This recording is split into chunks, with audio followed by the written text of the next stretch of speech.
South Africa is spending 2.67 trillion this year. But here is the real question. Are we spending to grow or are we spending to survive? In 2026 budget speech, the consolidated budget is sitting at around 2.67 trillion rand. Out of that, 1.58 trillion goes to social services, and that is more than half of the total spending, and that includes health, education, and social development. Now, let's zoom out to our macroeconomic reality. For nearly 16 years, South Africa has experienced economic stagnation, thus low growth, rising unemployment, and weaker investor confidence. And this year, Treasury project GDP growth of about 1.4%. That is good, yes, but that is still far below what we need to meaningfully reduce unemployment and debt. And here is the macroeconomic pressure point. Debt service costs are now 432.4 billion rands. That's more than what we spend on health. It's more than what we spend on peace and security. And compared to where we were about 15 years ago,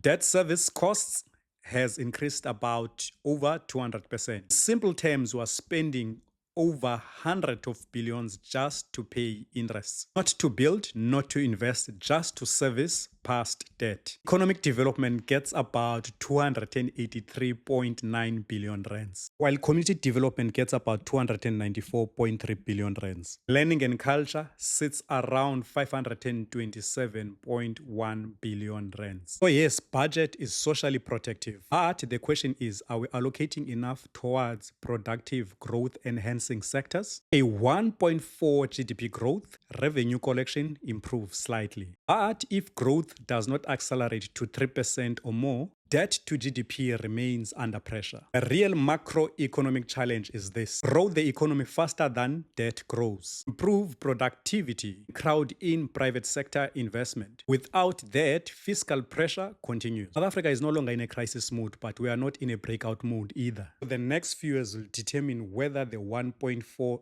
GDP growth is indeed the beginning of recovery, or it is just another pause in a long stagnation cycle. That's my 2 cents on the budget speech.